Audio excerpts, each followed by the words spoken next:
पकड़ लिया मुझे जैसे कोई छोटा सा बच्चा हूँ मैं। बच्चा ही तो है तू, अपना ख्याल तो रखता नहीं, हरकतें तो तेरी बच्चों वाली है, बस जब देखो अपने मन की मर्जी करता है। ये ले।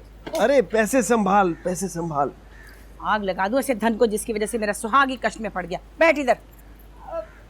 सारे घर वालों को प्यार भरा नमस्कार। इतनी चोट लगी आपको, मुझे पता तक नहीं है। अरे मिर्गी का मरीज जरूर हूँ, पर भगवान की कृपा से छूत की बीमारी नहीं है मुझे, जो तुम लोगों ने जीते जी मुझे अपने जीवन से ही निकाल दिया। अरे बापू ऐसे क्यों कहते हो? अरे इतना बड़ा हादसा हो गया रतन के साथ और मुझे पता ही नहीं। काका मैं ठीक हूँ, मैं भी बच गया, पैसे भी बच गए। तो मुझे फोन तो कर दिया होता। ये मोबाइल किस काम के होते हैं? काका रहने दो, तुम्हारा मेरा दुख एक जैसा है, किसी ने पूछा तक नहीं। भाई वो रतन को गोलियां लगी थी, नंदिनी दीदी भी बीमार हो गई थी, उसकी तबीयत खराब हो रही थी, मौका ही नहीं मिला। और फिर हम घर ही आ रहे थे ना, मैंने सोचा फोन करके क्यों परेशान करूं आप लोगों को। काका वो अस्पताल वालों ने जल्दी फारिग कर दिया, मामूली सी चोट है।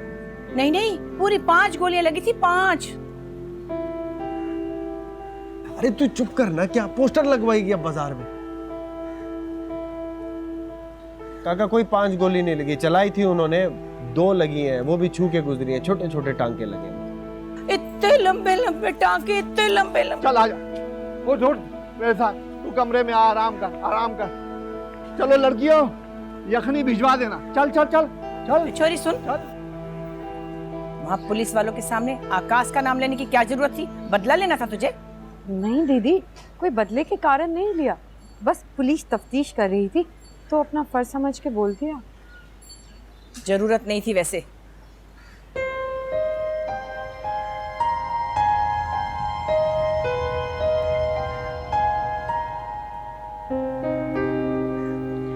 माला, अच्छा नाराज तो ना हो ना, ऐसे लटके हुए मुंह से बहुत बुरी लगती है। चल आजा, रतन के लिए यखनी बना।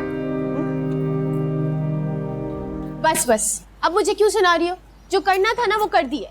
माला, तू बात को समझने की कोशिश करना। जब मुझे फोन आया तो मैं हड़बड़ा उठी, मैं कैसे बताती नंदिनी दीदी को ये बात, तू खुद सोच। और फिर जैसे वो मेरे सामने आई, मैंने उनका हाथ पकड़ा और मैं भाग गई। तुझे जगाने का टाइम नहीं मिला ना। वैसे सीता, भैया की तुझे अब तक इतनी टेंशन है? जानती हूँ तेरे दिल का छाला। तूने फिर अपनी बकवास शुरू कर दी। तू जानती है मेरा मन और मेरे विचार इतने कमीने नहीं कि मैं नंदिनी दीदी का घर खराब करूं। और वैसे भी जब रतन मुझसे बात करने की कोशिश करता है ना, तो मैं सीधे मुंह जवाब नहीं देती उसे। हाँ हाँ, आगे की बात मैं जानती हूँ कि तुम रतन जी को अभी भी इज्जत देती हो, दीदी को अपनी बहन समझती हो, तुम नहीं चाहती कि उन दोनों का घर तुम्हारी तरफ से तबाह हो, और तुम उनको खुश देके हमेशा मोरनी की तरह नाचती हो। वैसे सीता देवी, अब तो आप यही कहेंगी ना? माला की बच्ची, फिर तूने ये बकवास शुरू कर दी। तू क्यों नहीं समझती? ये पट-पटापट नहीं किया कर। मेरे मन में कोई खोट नहीं है। कभी नंदिनी दीदी ने तेरी ये बकवास सुन ली ना, तो एक और तमाशा होगा। अच्छा बस छोड़ो, अब मेरी बात सुनो। यहाँ पे मैं रूठने नहीं आई हूँ, तुझे कुछ बताने आई। मुझे नहीं सुननी तेरी कोई बकवास। तुझे कैसे नहीं सुननी? माला रानी की कहानी है। हाँ, जो तेरी जबानी है ना? है, बता। वो नन्ना काका तुझे तंग कर रहा है? अरे वो मुझे कहाँ तंग करेगा, उसे तो मैं तंग करना चाहती हूँ।